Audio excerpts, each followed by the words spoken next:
Physical quantities.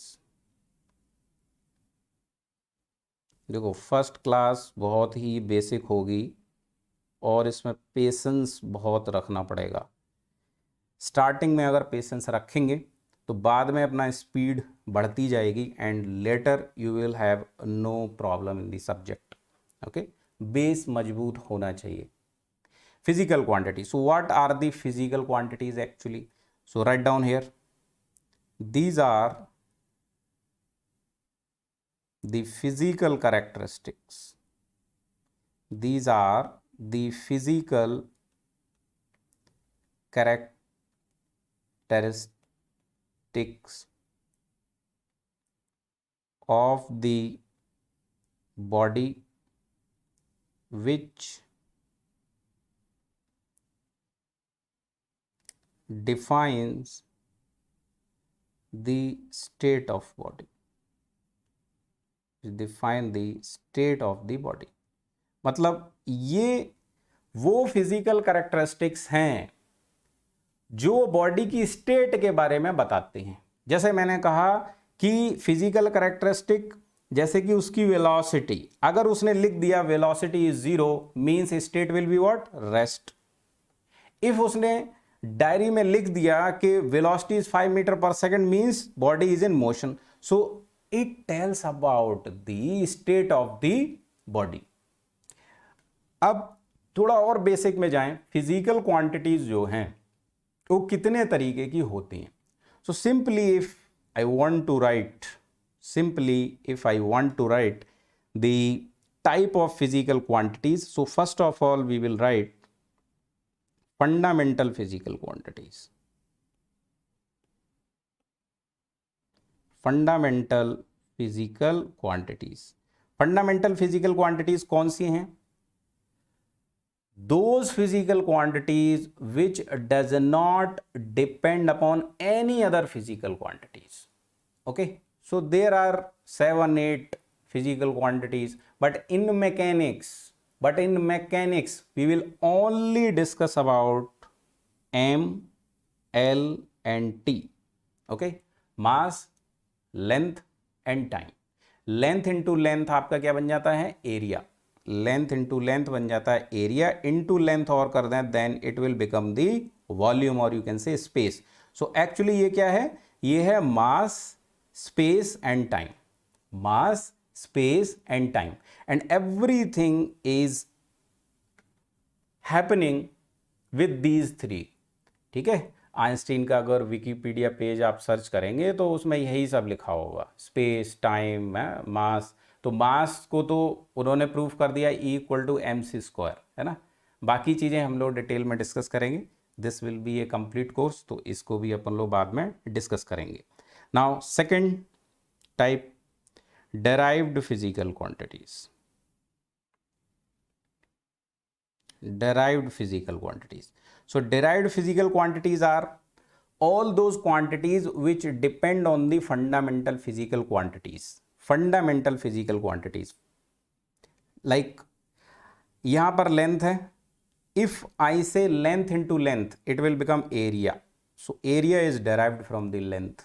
Like volume. So volume is derived from the length into length into length. Or you can say length into width into height.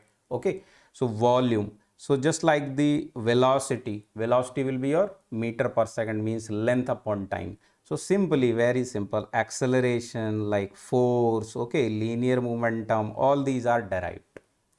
Now further, physical quantities are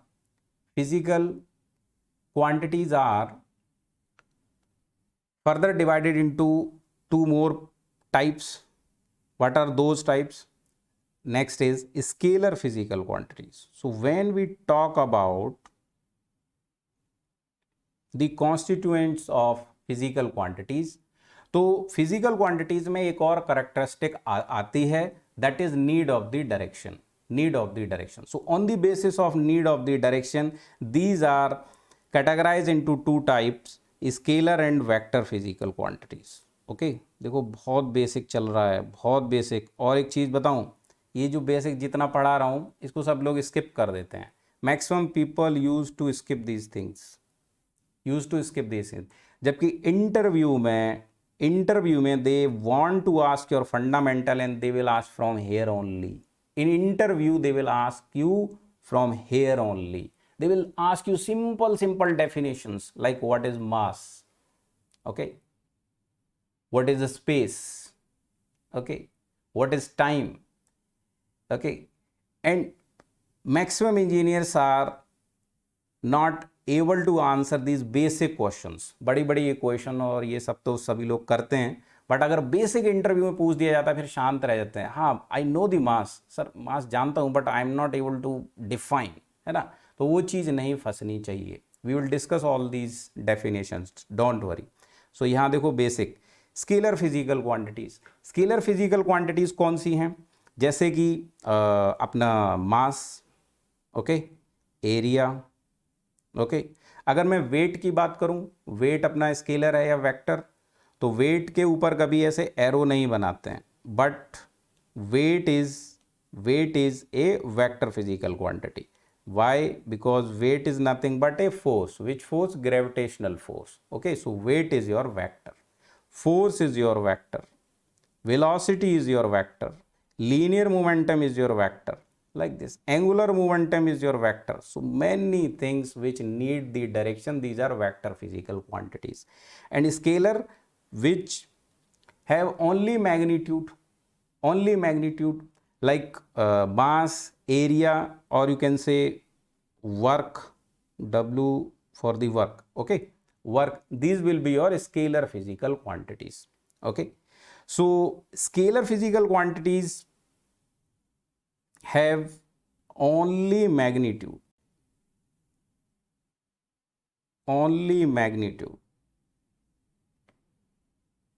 but vector physical quantities have magnitude plus one direction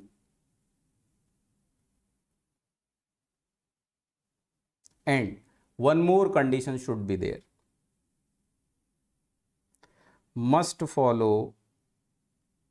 They must follow the vector laws. Vector laws को भी उन्हें follow करना चाहिए. Then only we will call them perfectly vector quantities. Why we are including this third one? Just like the current you know, current एक ऐसी physical quantity है, which have magnitude as well as direction both, but it is not a vector beta. Current जो है that will be flowing like this. Let's say this is a resistance and this is the battery and there is some voltage V. The current having both direction as well as magnitude. Let's say this is 10 ampere, but it is not a vector. Why? It doesn't follow the third one. ये तीसरे वाले को follow नहीं करता, मतलब ये vector laws को follow नहीं करता. मतलब अगर दो करंट को ऐड या सब्सट्रैक्ट करना है, उनका रिजल्टेंट फाइंड करना है, तो वेक्टर लॉज से फाइंड नहीं होगा. Other laws are there like Ohm's law, Kirchhoff's law, ये सारा कुछ आप यूज करेंगे to study about the current, but current doesn't follow the vector law of addition, subtraction, multiplication, like this. Okay, so due to this, all these 3 points must be there for a quantity to be vector. So magnitude और direction ये बहुत सारे लोग answer कर देते हैं, but must follow the vector law ये interview में आप नहीं बोलते हैं, और यही चाहिए होता है. they want to hear this thing. Getting point or not? So I hope up to this we are very much clear. One more thing I have mentioned here. Look clearly. Note हो गया यहां तक सबका?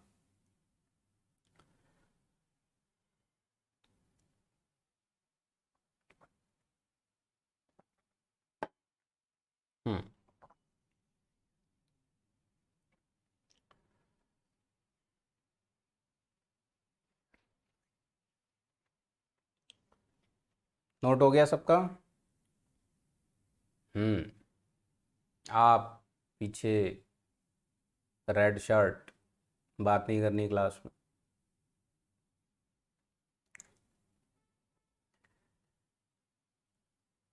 Okay. So now, one more point I have written down here. Look here clearly. One direction is needed.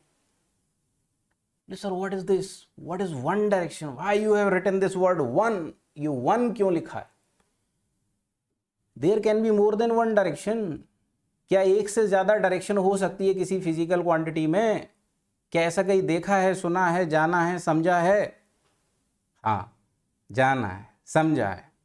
जैसे these are the vector quantities बेटा, so here you use only one suffix like fx, like vx or vy, only one suffix you use.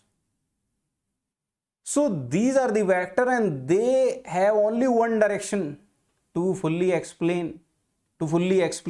Just like this was the car, Uncle Ji was going by the cars. So if somebody is saying that velocity of car is 5 meter per second, the fellow can ask you in which direction sir, in which direction sir. So you have to clearly mention plus 5i direction, plus 5i direction.